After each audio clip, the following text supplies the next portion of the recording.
Africain, la vie ne se limite pas seulement dans la prière. Et je sais que ce message va déranger beaucoup de personnes. La vie ne se limite pas seulement dans la prière. Et il faut avoir des capacités cérébrales pour comprendre ces choses. Pour que nous vivions bien, il faut commencer à aimer les gens. Il faut arrêter cette mentalité condescendante de croire que puisqu'on a lu un livre, on est devenu beaucoup plus intelligent que tous les autres. Ce n'est pas vrai. Il y a des gens qui sont forts en mathématiques, forts en géopolitique, en géographie, forts en beaucoup de choses. Et ne nous dites pas vanité des vanités du moment que vous portez des habits. Déshabillez-vous, comme ça on va accepter que tout est vanité. Marchez nu dans le quartier, comme ça on va dire tout est vanité. Non, vous ne le faites pas, vous vous couvrez. C'est-à-dire que ce qui est présent aujourd'hui est important. Il faut arrêter d'être délusionnel. Quand vous allez dans les rues, on vous cogne, c'est la volonté de Dieu. Vous sautez dans les rues, c'est la volonté de Dieu, on vous tue, c'est la volonté de Dieu. Non, on tire dehors, vous allez dehors, on vous tue, c'est la volonté de Dieu. Ce n'est pas la volonté de Dieu. Vous auriez pu vous cacher, vous auriez pu faire un bon choix. Oh, on s'est marié, et après ça n'a pas marché. J'ai compris que ce n'était pas la volonté de Dieu. Ah bon, mais tu avais prié, tu étais entré au jeûne et prière. Dieu t'a dit que c'était ton mari. Oh, c'est après que Dieu a réalisé que ce n'était pas sa volonté. Il faut arrêter Il faut arrêter de... Aujourd'hui, beaucoup de personnes vont se fâcher. Je vais fâcher beaucoup de personnes. Mais je m'en fous. Parce que c'est comme ça. Parce que mon objectif, c'est de mourir le cœur vide. Mourir sans remords. Mourir fier, après avoir dit tout ce qu'il y avait à dire. Après avoir exprimé les choses les plus importantes. Et pas mourir comme un hypocrite. Africain, la vie ne se limite pas seulement dans la prière. Et je sais que ce message va déranger beaucoup de personnes. La vie ne se limite pas seulement dans la prière. Et il faut avoir une profondeur de réflexion, des capacités cérébrales pour comprendre ces choses. On ne peut pas seulement vivre de la prière. La prière, la prière. Restez, je vous en prie, ne partez pas. Donc si vous avez des cousins pasteurs, des membres de famille spirituels ou religieux, surtout religieux, appelez-les, on va suivre cette vidéo ensemble. La vie ne se limite pas seulement dans la prière. Écoutez, aucune société n'a été construite seulement par la prière. Ça n'existe pas, nulle part sur Terre. Le continent africain, malheureusement, vit un moment très intéressant, où tout ce qu'on fait est tourné autour de la prière. Tout est la volonté de Dieu. Quand les choses ne marchent pas, c'est la volonté de Dieu. Les gens ne sont pas payés leur salaire à temps, c'est la volonté de Dieu. Dieu a voulu qu'on ne paye pas à temps. Le pays est en scandale, partez, c'est la volonté de Dieu. On tue les gens à l'est de votre pays, en République démocratique du Congo, c'est la volonté de Dieu. Les enfants sont violés, abusés, on introduit des trucs brisés, c'est la volonté de Dieu. On menace votre père, c'est la volonté de Dieu. On abuse de votre maman, c'est la volonté de Dieu. Quand est-ce que c'est la volonté de l'homme? Quand est-ce que l'homme prend sa propre volonté? Vous savez, c'est très bien de prier, c'est merveilleux, la prière est une chose très importante. Mais quand vous devenez déconnecté de la réalité, déconnecté de ce qu'il y a de physique, parce que vous êtes prétendument spirituel, ça commence à poser problème. Vous remarquerez, beaucoup de personnes vous diront, il n'y a pas que moi, je pense que vous aussi d'ailleurs, beaucoup de personnes vous diront que plus les gens prient, plus ils deviennent méchants. Je sais que ça va piquer, n'est-ce pas? Plus les gens prient, plus ils ont tendance à devenir méchants. Et quand on dit les gens, on ne généralise pas, on ne dit pas tout le monde. Je sais que vous vous sentez ciblé là, ce n'est peut-être pas de vous comprendre, mais c'est une vérité inéluctable. Demandez à votre voisin s'il connaît une personne, ou deux, ou trois, ou quatre, qui prient chaque jour, mais qui sont méchantes. Ou 5, ou 6. C'est paradoxal. Pourtant, la prière est censée diffuser l'amour, la joie, la tolérance. Mais c'est incroyable. On a l'impression que plus les gens prient, plus ils sont intolérants. Plus ils ont du mal à accepter les différences des autres. C'est incroyable. Dans la vie, les amis, vous me regardez aujourd'hui à travers cette vidéo, n'est-ce pas? Okay, c'est peut-être à travers un téléphone ou un ordinateur. Celui qui l'a construit ne l'a pas fait à travers la prière. Ça dérange. Ce message dérange. Surtout les Africains, ils n'aiment pas ça. Quand vous commencez à porter atteinte, ça dérange. Mais restez là, soyons matures. Écoutez-moi, donnez-moi la chance. Donnez-moi la chance, écoutez-moi. Celui qui a fabriqué votre téléphone n'a pas prié pour ça. Il est parti à l'école. Et après l'école, il a pris du temps pour travailler, pour développer des compétences, pour aspirer à quelque chose. Il ne s'est pas dit, bon, tout ce qu'il y a sur Terre est éphémère. Tout est vanité, vanité de vanité. On va tous mourir, alors ne créons pas le téléphone. Parce qu'on mourra. Tout ce qu'il y a ici n'est pas important. Il faut aller au paradis pour vivre les siècles des siècles. Il n'a pas fait ça. Sinon, vous ne seriez pas en train de me regarder aujourd'hui. ou de profiter des prédications que vous regardez à la télévision ou à travers les téléphones. Celui qui a créé M-Pesa et toutes les fonctionnalités bancaires à travers lesquelles vous envoyez l'argent de la dîme ou contribuez vos offrandes, n'a pas dit « je veux prier ». Parce que tout ce qu'il y a sur terre est éphémère. Vanité de vanité. Il est parti à l'école, il a travaillé, il a aspiré à quelque chose de terrestre pour qu'aujourd'hui vous soyez à mesure d'envoyer de l'argent à votre pasteur ou votre encadreur spirituel ou pour que vous, en tant que pasteur, receviez de l'argent. La vie ne se limite pas seulement dans la prière. Ce n'est pas à travers la prière qu'on a un bon mari. C'est faux. Ce n'est pas à travers la prière seulement qu'on a un bon mariage. C'est faux. Détrompez-vous. Ce n'est pas en pleurnichant pendant 21 jours de jeûne et prière que vous aurez un foyer stable. Ce n'est pas vrai. Ça dérange, je comprends. Mais c'est la vérité. Il faudrait bien que quelqu'un le dise. Et moi, je le fais. N'y a-t-il pas beaucoup de mariages où les gens n'ont même pas prié, qui soient stables aujourd'hui? Beaucoup de mariages où il n'y a pas eu de prière. Il n'y a pas eu de prière. Personne n'a jeûné. Personne n'a pleurniché, mais qui vivent aujourd'hui pendant 30 ans, 40 ans, 50 ans de mariage sans difficulté.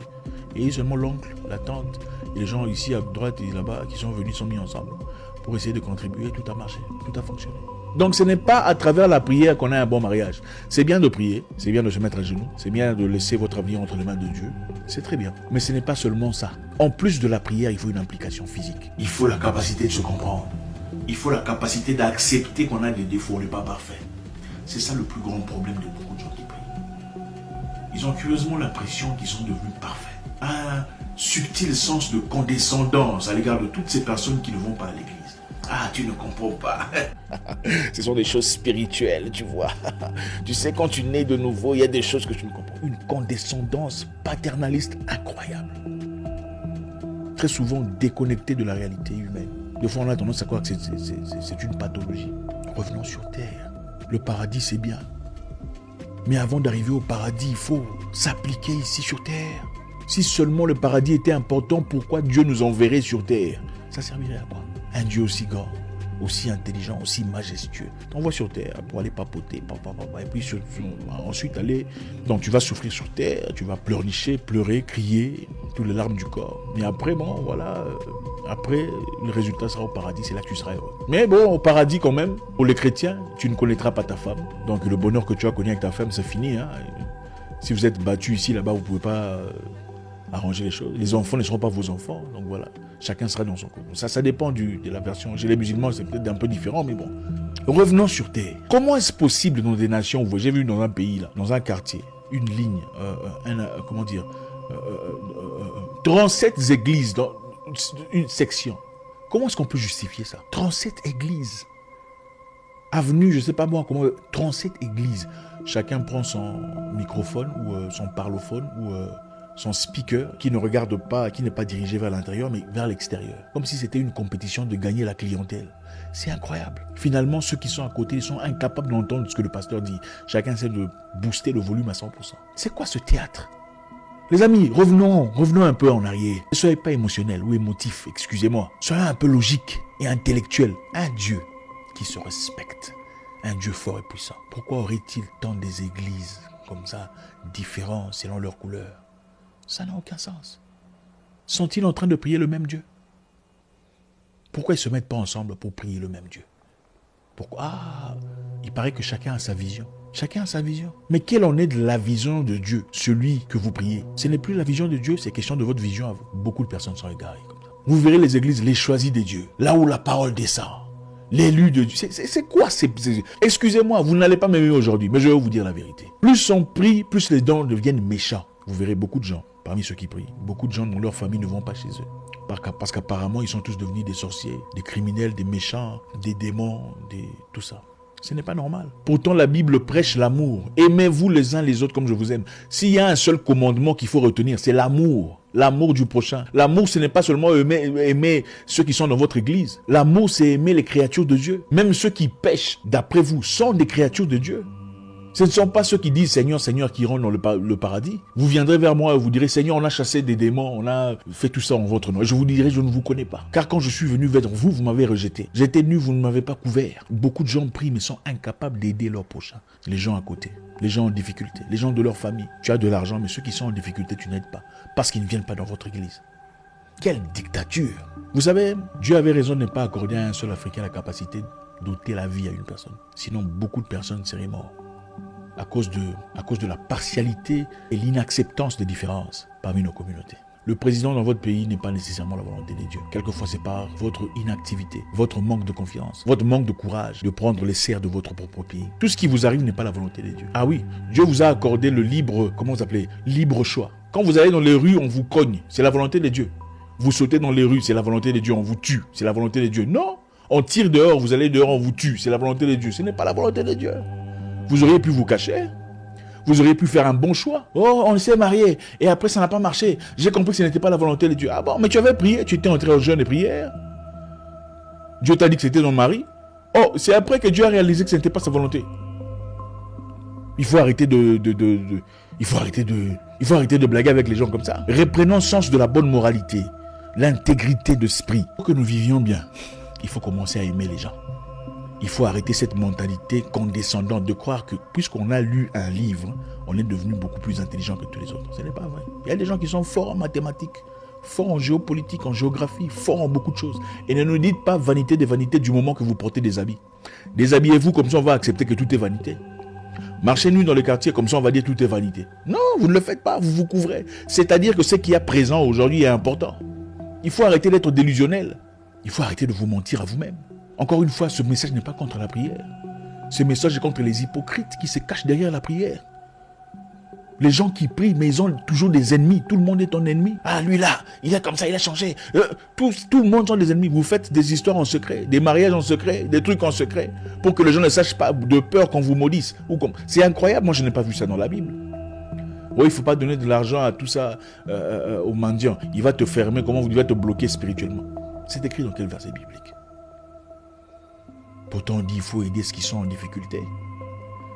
Moi qui priais à l'époque dans un certain groupe de personnes, pendant que je voulais de l'aide, je me souviens, pendant que je voulais de l'aide spirituelle pour mon premier combat, les gens qui priaient avec moi m'ont dit que j'étais possédé. Il fallait arrêter.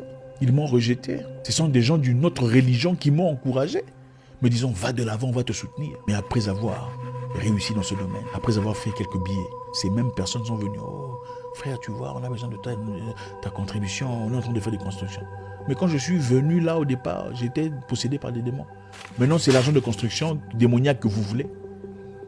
Il faut redescendre sur terre. Aimez les prochains. Soyez humains. Vous n'êtes pas des anges. Personne n'est un ange. Priez ou pas, votre prière dépend de...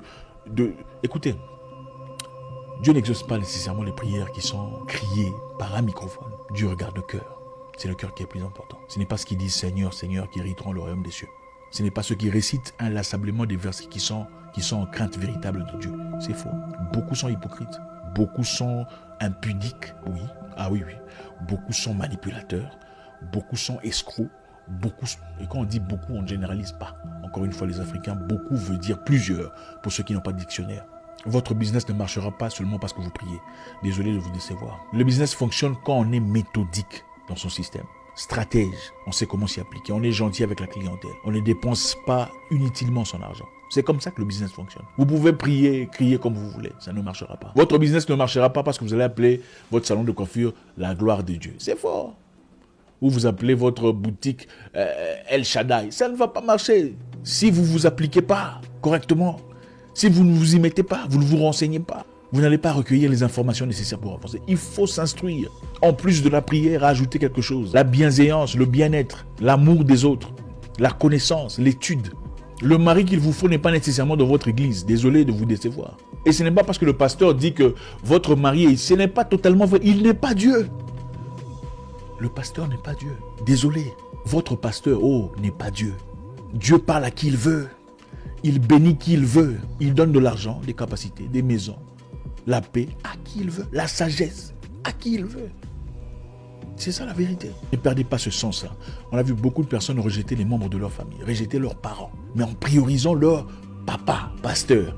Comment est-ce que ton pasteur est devenu ton papa et ton papa de la maison est devenu personne? Non, mais expliquez-moi ça. Ton pasteur est devenu ton papa. Le papa que Dieu t'a donné, donc ton Dieu sur terre, est devenu personne. Ou ta mère, tu ne t'en occupes plus parce qu'elle ne va pas à la prière. Mais papa, tu lui achètes des vestes, des chaussures. Ça va déranger beaucoup de personnes, on vous voit déjà venir dans les commentaires. Mais c'est ça la vérité. Mais je m'en fous parce que voilà, vous allez me faire quoi? Je mourrai debout. Comme un vrai homme. C'est ça la vérité. Ceux qui ne sont pas hypocrites comprennent. Ceux qui se fâchent sont simplement en train de protéger quelque chose, leurs bénéfices, leurs avantages. Ceux qui sont mécontents protègent leurs avantages. Ils savent ce qu'ils gagnent de tout ça. Aidez vos frères, aidez vos sœurs, ceux qui sont en difficulté. Ceux-là qui sont sortis de mêmes entrailles que vous, ils ont besoin de vous. Regardez ces personnes qui sont, même s'ils ne prient pas votre Dieu. Comment pensez-vous pouvoir convaincre les gens de prier votre Dieu si vous êtes méchant, mauvais, jalouse, impoli, irrespectueux? Ce n'est pas compréhensible. Tout le monde est votre ennemi. Ce n'est pas normal. Même Jésus lui-même, quand on a coupé l'oreille de quelqu'un, il a pris, il a remis l'oreille. Vous feriez ça? Non. Vous envoyez les feux à vos ennemis. Ah, qu'il meure. Jésus n'a pas fait ça. Jésus n'a pas fait ça. Tuez vos ennemis. Non, Jésus n'a pas fait ça. Jésus a réparé l'oreille du gars là. Pourtant, on partait le tuer. Le cœur. Ce qui sort de la bouche n'est pas nécessairement un reflet de ce qu'il y a dans le cœur. Le cœur est beaucoup plus important. L'Afrique a besoin de se réveiller. Rentrons un peu en arrière. Je ne vous empêche pas de prier. Je dis qu'il faut arrêter l'hypocrisie.